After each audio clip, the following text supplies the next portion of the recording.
La paciente necesita una entrevista motivacional urgente y hecha correctamente. Bueno, listo, Jessica. Vi que tuviste cita con la doctora Ana, pero yo quisiera indagar un poquito más sobre lo que te pasa. Entonces cuéntame, ¿por qué viniste hoy? Es que ya consiguió los nuevos No, pacientes. espere, su merced, ¿cuál es su nombre? Ivonne, ¿Qué es de la paciente? yo soy la hermana mayor.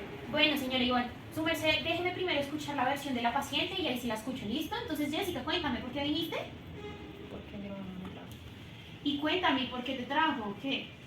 Porque es que ella dice que yo tengo muchos hábitos y conductas sexuales, pero no, yo soy virgen y ella no me quiere creer. Y también le tomas, y también le fumas, y también le llevas. Espera un momento.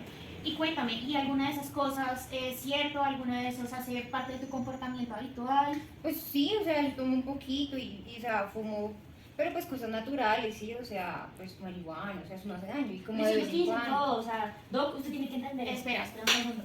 Y Jessica, y cuéntame, ¿y tienes alguna razón, algo que te motive a tener estas conductas? No, pues para pasarla chévere, o sea, pues Pura rebeldía. es algo que hacen todos. Listo. ¿Y hay alguna cosa en tu vida que te guste particularmente? ¿Tú haces ejercicio? ¿Haces alguna actividad que disfrutes aparte de eso? Pues a mí me gusta pintar. ¿Te gusta pintar? Listo. ¿Y lo haces con frecuencia? ¿En tu casa te apoyan? No, porque pues dicen que eso para que es una Si es un pendejada. pasatiempo, o sea, ya no se define, no quería ni siquiera empezar a estudiar. Un ni segundo, nada. señora Ivonne. Y cuéntame, Jessica, entonces, ¿tú en lo general no sientes apoyo por parte de tu familia? Pues no, doctora, la verdad. ¿Y tú crees que tú hubieses venido sola por tu propia voluntad aquí a consulta a hablar sobre todos tus problemas? Ya por su voluntad, porque no se va a ningún lado, solamente a tomarse y a Señora hacer Ivonne, sexo con ya, otros. ya le dije, su merced, ya ahorita le escucho su versión, ¿listo? A ver, Jessica, No, pues la verdad. ¿no crees? No. Bueno, Jessica, entonces cuéntame, aparte de eso, ¿cuáles son tus motivaciones? ¿Tú crees que tú quieres hacer algún cambio en tu estilo de vida? Pues no sé. ¿Tienes pareja sentimental? ¿Tienes una mascota? ¿Alguien a quien cuidar que te motive, que tú quieras ser tu mejor versión? Pues yo tengo una perrita. Listo. ¿Y por ella te gustaría ser tu mejor versión? ¿Cuáles son las posibilidades de que tú todos los días hicieras algo por ella? Bueno, pues creo que sí le hace un poquito de daño. O sea, yo sé que a mí no me hace daño el humo de marihuana, o sea, yo sé. Pero de pronto a la perrita, pues por lo que está en bebé, le hace un poquito de daño. Y bueno, pues yo creo que sí podría bajarle un poquito, porque, o sea, es mi bebé y no. Listo. ¿Y ella qué significa para ti? Pues no sé, a veces es como mi apoyo, porque mi familia, pues no sé, ni mi hermana como es de reino. Pero nosotros siempre la apoyamos, lo que pasa es que nosotros queremos que ella tenga un horizonte en la vida. Listo, yo entiendo. Pero entonces, Jessica, cuéntame tú qué podrías hacer por tu perrita. Si eso es tu motivación principal, entonces tú qué podrías hacer por ella para cambiar, para ser mejor, tu mejor versión, ¿tú qué podrías hacer? Bueno, pues yo creo que de pronto pues, dejar de fumar y pues, fumar menos y tomar un poquito menos porque, pues, o sea, la plata que yo me gasto en mis chelitas y en la marihuana y tú sabes, weed, pues podría invertírselo en una guardería, ¿sí? Porque ella está en la casita sola.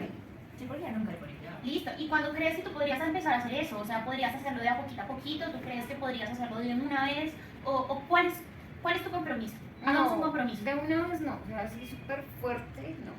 Y Ah, ella no le suave. gusta comprometerse con nada, ella no se comprometía ni con ella misma. Podemos intentarlo, no pasa nada. De a poquito, eso es súper bien. Antes te felicito por tener tú en este momento toda la motivación, toda la intención de mejorar y ser tu mejor versión para ti, para tu perrita y vas a ver que todas tus relaciones interpersonales van a mejorar. Entonces te felicito mucho, Jessica, porque a pesar de que yo sé que no viniste acá por intención propia, pudiste comunicarte conmigo y te pudiste expresar todo lo que tienes adentro. Listo, Jessica, entonces cuenta. ¿Me puedes repetir, por favor? Y necesito que salga de tu boca. ¿Cuál es el compromiso con el que quedamos? Bueno, sí, o sea, por mi perrita, o sea, no por ti. Yo voy a bajarle un poquito al trago y voy a dejar de fumar. Pues porque yo sé que le hace daño a la perrita y creo que sí, ya es como un momento, ¿no? O sea, Pues sí, al menos por ella, porque así le paga ya lo que viene a decirlo. Listo, bueno, Jessica. esto era por mi perrita, sí, o sea. Listo. X. Me parece perfecto que lo hagas por tus propias convicciones. Listo, entonces te felicito, sigue así y más adelante vamos a ver cómo progresas. ¿Perfecto? Listo, doctora. muchas Bueno. gracias. Hoy vamos a hablar de la entrevista motivacional y las cosas que se deben realizar correctamente y las que no se deben de realizar correctamente al momento de incentivar a un paciente a cambiar sus hábitos de vida y a controlar sus comorbilidades. Entonces, como vimos en el video anterior de mis compañeras, realizaron una entrevista motivacional que fue acertada. Entonces, vamos nosotros a hablarles más o menos qué fue lo que ellas hicieron y por qué fue acertada. Entonces, para tener en cuenta que la entrevista motivacional es una entrevista que mediante tanto la colaboración tanto del médico como la del paciente, actúan con el fin de lo que, como ya les había dicho, de crear un cambio de los hábitos del paciente y que se traduzcan en la adherencia al tratamiento bajo su propia voluntad, buscando la motivación y los recursos y la autonomía que el paciente pues evoque al momento de la entrevista.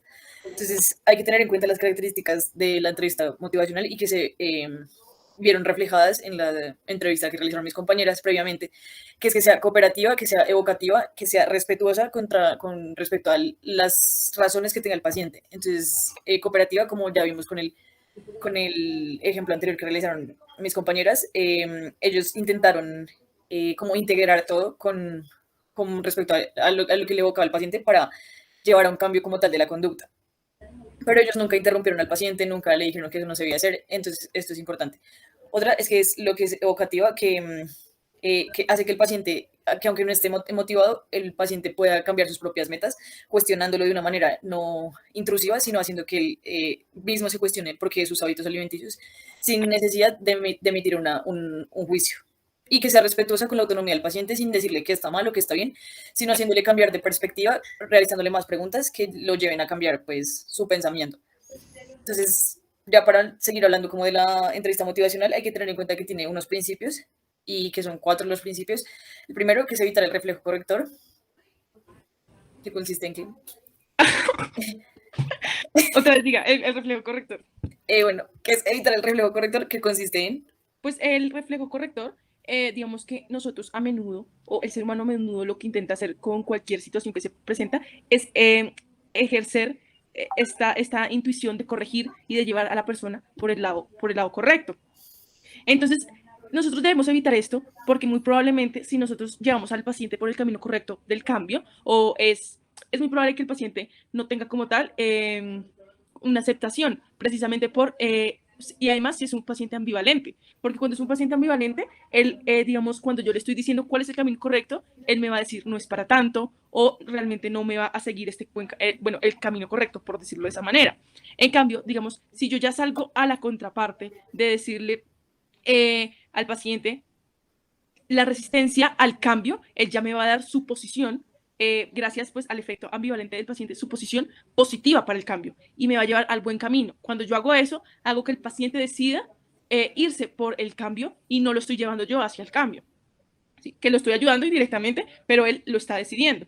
Lo otro que tenemos que tener en cuenta es entender las motivaciones del paciente. Entonces son las razones que tiene el paciente para cambiar, no la que yo como médico le doy, porque yo le estoy dando herramientas asociadas al ámbito de la salud, que tal vez para el paciente sean importantes, pero tal vez para que no, que el paciente tenga otras razones más importantes para hacer el cambio. Y nosotros debemos escuchar estas razones, identificarlas para, con respecto a eso, el paciente siente que tiene la necesidad de hacer el cambio por estas motivaciones que tiene. Lo otro es escuchar al paciente, porque no debemos apresurar, no debemos sacar conjeturas, no debemos inducir respuestas, sino escuchar realmente qué es lo que el paciente nos quiere decir. Y por último, nosotros debemos estimular la autoeficiencia del paciente. Entonces, que el paciente sepa que tiene los recursos, que tiene las habilidades para realizar el cambio. Nosotros debemos motivarlo a que encuentre esas habilidades que tiene para realizar el cambio en su hábito de vida. Sí, entonces básicamente estas fueron las herramientas que se emplearon previamente en la entrevista, tanto el profesional pues que era una actuación por parte de nuestras compañeras, pues supo llevar muy bien la entrevista, supo motivar al paciente, supo entender sus razones y sus motivaciones que lo llevaban a pues estos factores de riesgo que tenía y sus hábitos.